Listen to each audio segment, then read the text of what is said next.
By the way, Olivia, what happened to the $500,000 I gave you as a gift? Thanksgiving dinner.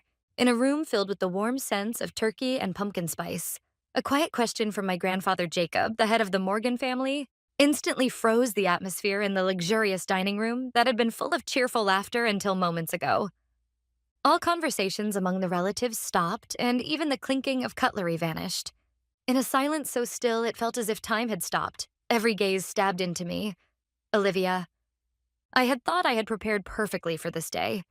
Using every bit of my skills as a data scientist, I had gathered irrefutable evidence that my sister Riley had withdrawn the $500,000 from our joint account. Everything. The IP address logs showing access to my account from her boyfriend's apartment. The contract for a bright red Porsche that was purchased almost simultaneously with the transfer. I had simply been waiting for the right moment to bring down the curtain on this grotesque little farce. But the words, "the gift I gave you before my death," from my grandfather's mouth were something I had never anticipated. A gift of $500,000? Grandpa had given it to me? In that moment, the final and most crucial piece of the puzzle clicked into place inside my mind with an icy sound. I had assumed Riley had stolen money she had obtained from somewhere else, using my account merely as a conduit. But I was wrong. That money had been a warm investment in my future, given to me by my grandfather. Riley had not merely stolen money. She had stolen my grandfather's kindness and love before I even knew about it, and trampled on it for her own vanity.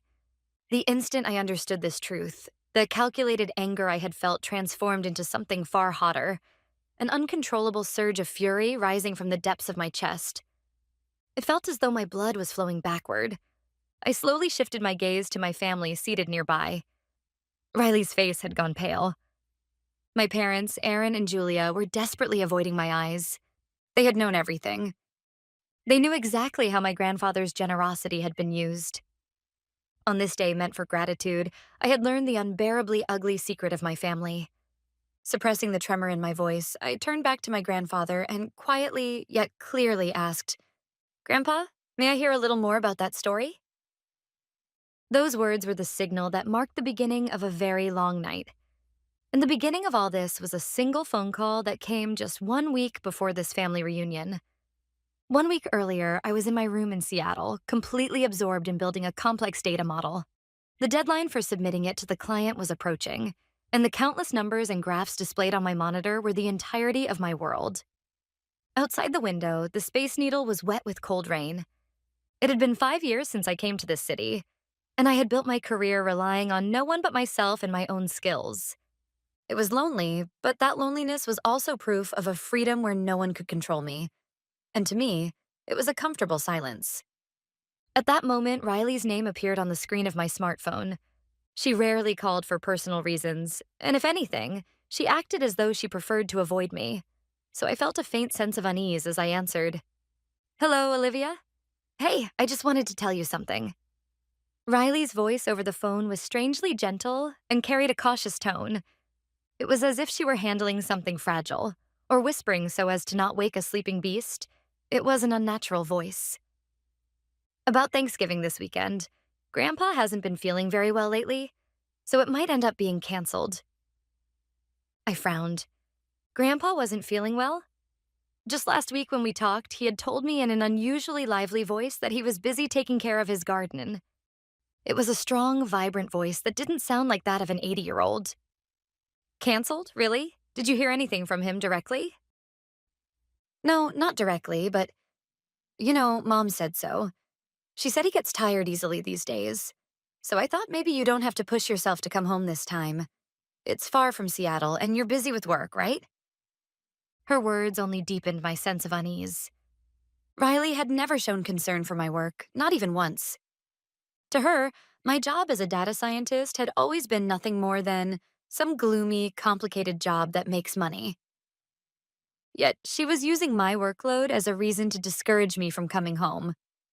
It sounded like a strange kind of deterrence disguised as concern. It was as if my presence at the Thanksgiving dinner table was something she absolutely needed to prevent. "I see. All right, thanks for letting me know. Please tell Grandpa I hope he feels better soon." I gave a neutral response and hung up the phone, but the suspicion inside me began to spread slowly, like dark ink.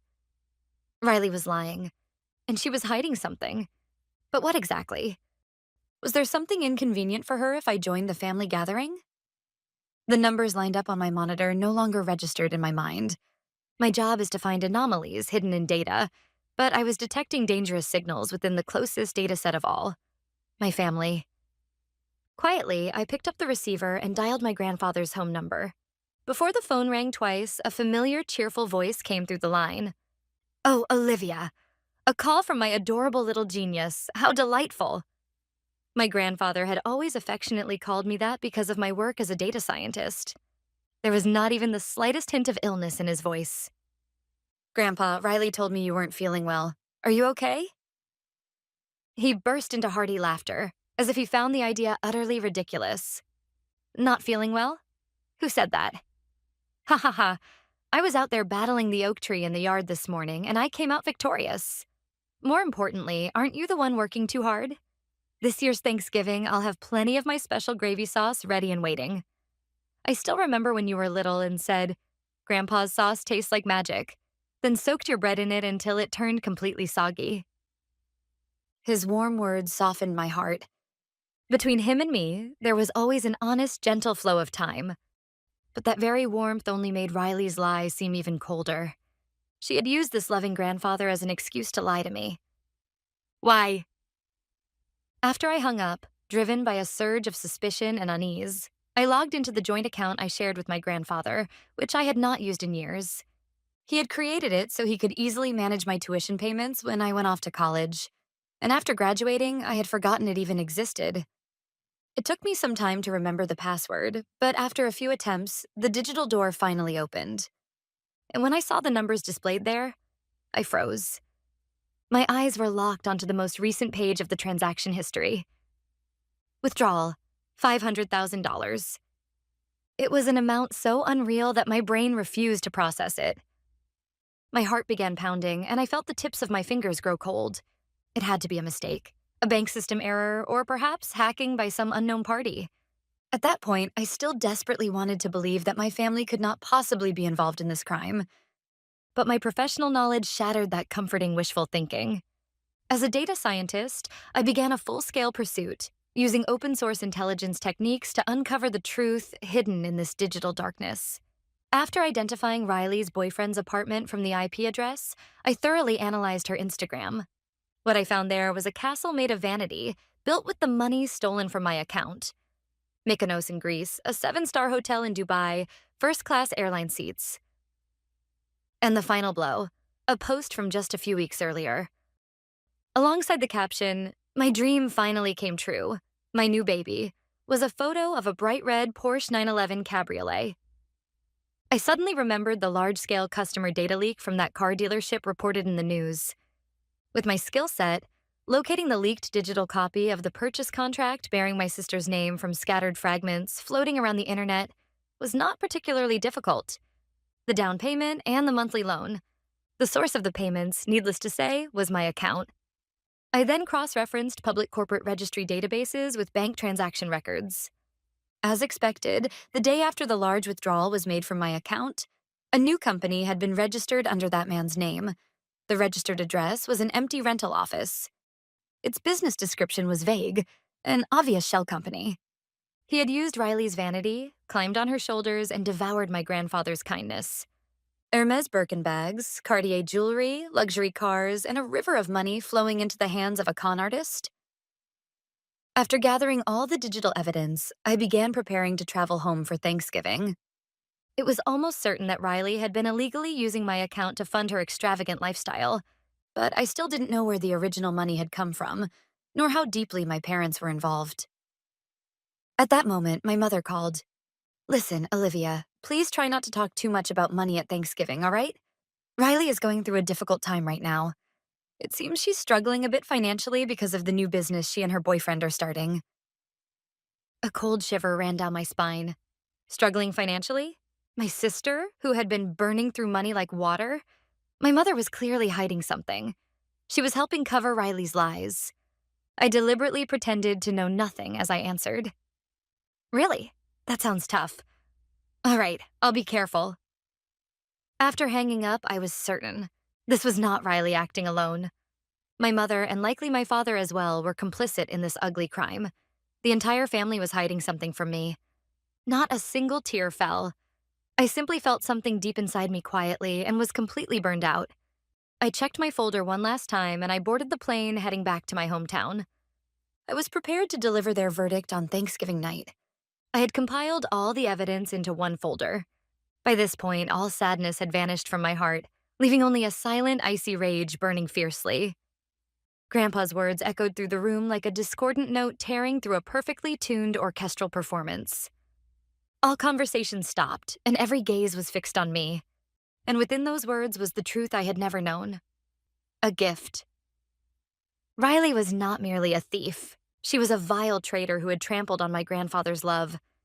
Feeling the hot anger rising from the depths of my chest, I still maintained a calm tone as I asked my grandfather, "Grandpa, could you tell me a little more about that?"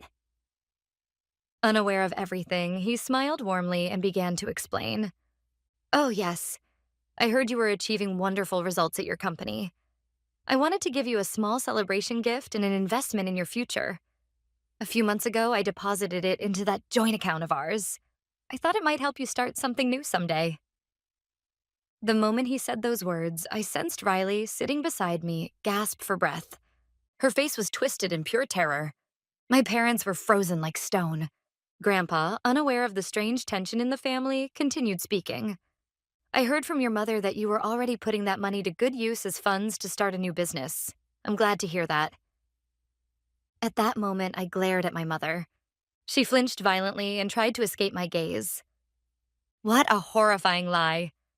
To conceal Riley's crime, she had even lied to Grandpa and used me as a convenient excuse. I quietly placed my napkin on the table and slowly stood up. Then, with the attention of the entire room on me, I spoke in a calm, unwavering voice. "Grandpa, thank you. However, I'm afraid there are several parts of that story that do not match the truth. And unfortunately, it is also true that the money was used not for business, but for a completely different purpose." As I said this, I picked up my smartphone and connected it to the portable projector. What was about to begin was not a trial. It was something much more one-sided and far more brutal, an execution of judgment. The white wall became illuminated with the projection of my phone's screen. The first thing displayed was the transaction history of the problematic joint account.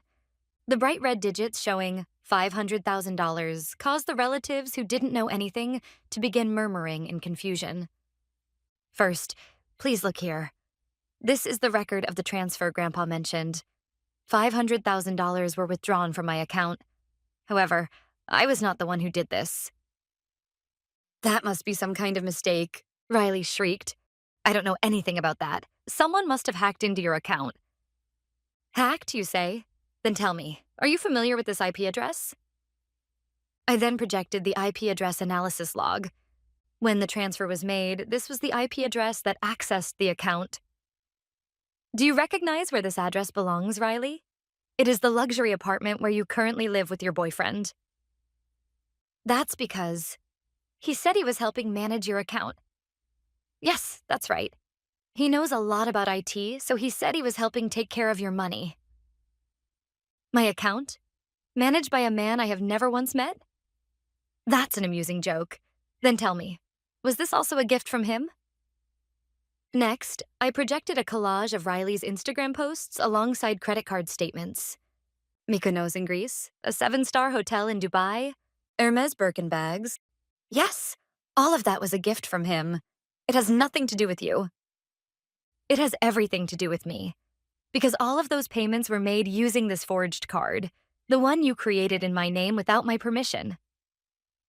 The damning photos of extravagant purchases and the countless payment records filled the wall. Each one exposed Riley's lies under the harshest possible light. The dining room fell as silent as a grave, broken only by the eerie whispers of the stunned relatives. "Hey, did you see that? That Birkin is the one she was bragging about at the party." So then, all of that was a lie, wasn't it? That whisper must have been like a knife twisting into Riley's heart. She could no longer lift her head and covered her face with both hands. And now, the final piece. I projected the purchase contract for the bright red Porsche 911 Cabriolet. There, Riley's trembling signature was clearly visible, along with the record showing the down payment withdrawn from my account. No, this is this is an investment. When his business succeeds, it will double and come back to me. That business of his, is it this shell company? I displayed, one after another, the photo of the empty rental office where the scammer's company was registered, along with news articles about his previous fraud accusations.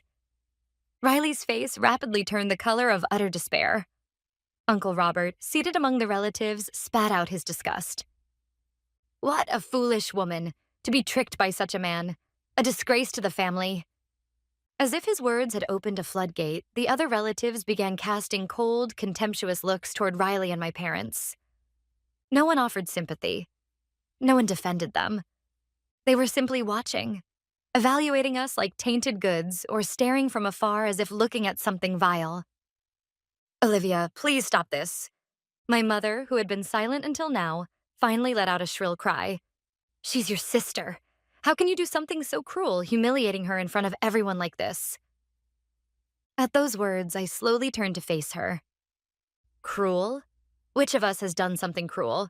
You knew everything. You lied to both Grandpa and me to cover up Riley's crime. Just a few days ago on the phone, you said this. Riley is struggling financially. You knew exactly where that money came from. No, I just felt sorry for her. She's not like you. Things don't always go well for her. Cornered, my mother cried out through tears.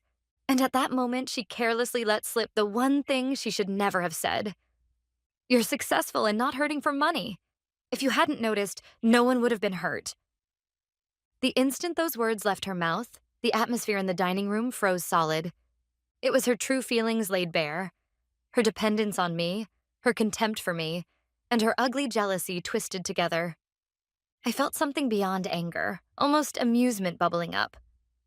If I hadn't noticed, no one would have been hurt. What did you just say? My mother covered her mouth with her hand.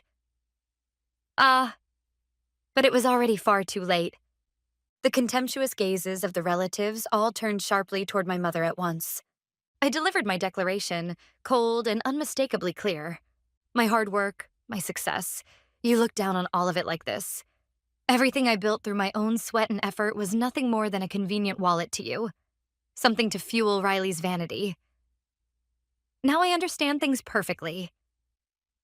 During all of this, my father simply bit his lip and stared at a single spot on the table. His silence spoke more loudly of his guilt than any confession could. Then it happened. Grandpa, who had been watching everything with his arms crossed and a stern expression, finally spoke in a voice that echoed like rolling thunder. Riley, you stole the kindness I entrusted to Olivia for the sake of your own vanity. I'm sorry. And Aaron, Julia, you deceived me as well. I did not raise you to be this way. Family does not lie. Family does not steal. Never. Grandpa shouted this and then pulled out his smartphone with trembling fingers. And as everyone in the room held their breath, he tapped 3 numbers. Hello, police? Yes, I'd like to report a case involving fraud and theft. The perpetrator is my granddaughter. The moment Grandpa quietly yet resolutely said, "The perpetrator is my granddaughter," Julia let out a piercing scream. Dad, please no. Are you going to turn Riley? Turn her into a criminal. My mother nearly fell out of her chair as she rushed to his feet, clinging desperately to his pant leg. My father stood up in a panic as well and started apologizing desperately. Please, anything but the police. We will repay every cent, I swear. We will supervise her. This will never happen again. But Grandpa's resolve was immovable, like stone. Silence. This is no longer about money. This is about the honor and trust of our family. And the ones who shattered it were you yourselves. Grandpa continued speaking calmly to the police officer on the other end of the line. A composed male voice could be heard from the phone. Understood. However, since this is a financial dispute within a family, it is typical to first consider resolving it through civil procedures. Of course, if you believe fraud or theft is involved, you may file an official report and we will begin an investigation. I see. Then I will come by tomorrow. Yes, please bring all relevant evidence with you at that time. Thank you. After the call ended, only a suffocating silence remained in the dining room. Riley stared at the scene with empty eyes, devoid of any emotion. She had already heard through the whispers of the relatives that her boyfriend had been nothing more than a fake rich man. But the reality before her was far heavier than that. The next day, when Grandpa would go to the police station, everything would become an official record. There was no escape left for her. My father watched the scene helplessly, then finally asked Grandpa in a trembling voice, "Dad, was this really the right thing to do?" Grandpa cast a single cold glance at his son and replied as if spitting the words out, "You should have stopped this before it happened. All of this is nothing more than the consequence of your own actions." The glittering light of the chandelier shone coldly on Riley's pale face. The relatives standing by the walls had been watching from a distance, with expressions full of curiosity, and I could hear their whispers drifting toward me. "The Morgan family is finished now." "He's going to the police tomorrow." "How disgraceful." "It's their own fault. That's what happens when you raise a child to be so vain." Those cold, cruel words pierced mercilessly into the backs of my mother crying on the floor and my father standing frozen in shock. And then, as if they had all agreed beforehand, the relatives began preparing to leave. "Thank you for the meal. Sorry to leave in the midst of the trouble." Leaving only those empty phrases behind, one by one they fled the house as if escaping a plague. The dining room that had been so lively moments earlier emptied in an instant, and only the untouched leftovers remained, silently telling the story of the tragedy that had unfolded. Only a dead, suffocating silence remained in the house.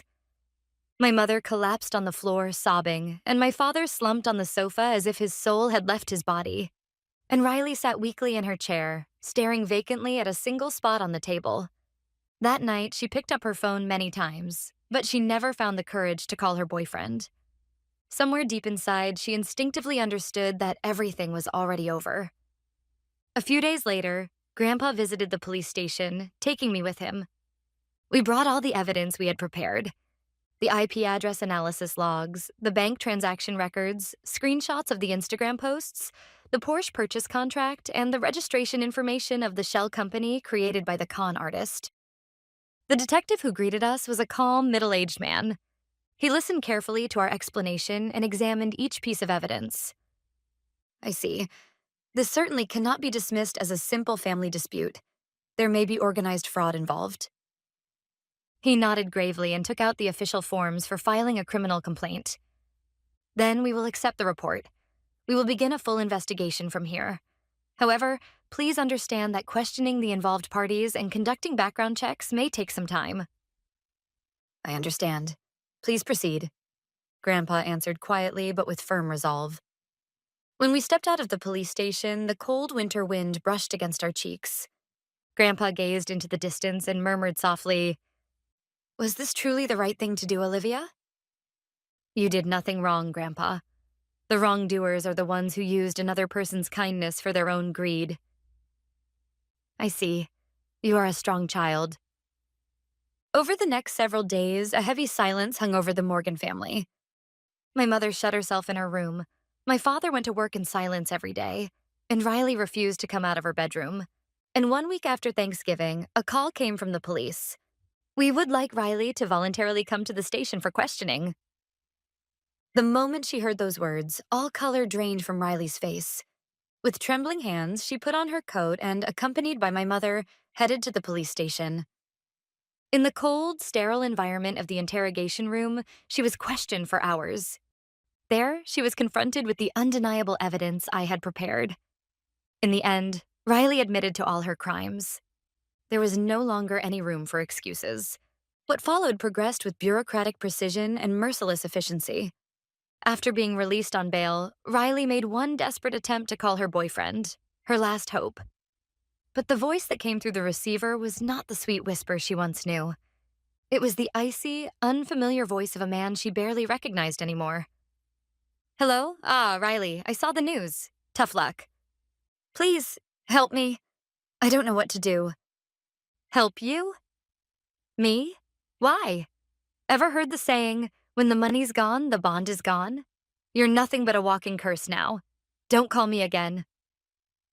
With that, the call ended without a shred of mercy.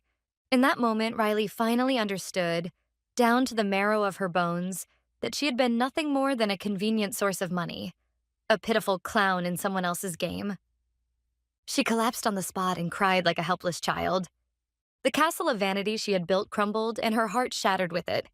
Although Riley avoided prison time through a plea deal, the court ordered her to repay the full $500,000, a practical life sentence. The family sold the home where they had lived for many years, filled with countless memories. The garden my mother had lovingly tended, the study where my father spent his weekends. Everything passed into the hands of strangers. And then they moved, as if fleeing in the night, to a shabby, thin-walled apartment on the outskirts of town. I occasionally heard about their later life from my aunt. Riley is working as a waitress at a local diner. She can't even get her nails done anymore, and she always looks lifeless while cleaning up customers' leftovers. Aaron has completely lost his spirit and spends all day drinking cheap liquor in front of the TV. Julia's part-time wages are barely keeping the household afloat. That perfectionist woman now fights over discounted prepared meals at the grocery store. They barely speak to each other. The house is filled with heavy silence and the feeling that everyone is blaming everyone else. Hearing that story stirred no emotion in me. It was simply the inevitable consequence of the path they had chosen. In contrast to their decline, my life had begun to fill with new light. A few months after Thanksgiving, Grandpa called me to his lawyer's office and told me he had rewritten his entire will. This is not compensation. It is my will. I want to entrust everything to the one I can truly rely on. You. Those words carried a weight that resonated deeply within me. With the funds Grandpa gifted me recently, I invested in a cutting-edge AI startup where I could make full use of my expertise. My prediction was correct. The company grew at lightning speed and became one the world watched closely. I achieved new success by my own strength. Sometimes, Grandpa casually visits my office with a cup of coffee in hand and, just like in the old days, smiles as he says, "You are my pride and joy, Olivia." On that Thanksgiving day, I lost my biological family. But in exchange, I gained true independence and an unshakable bond.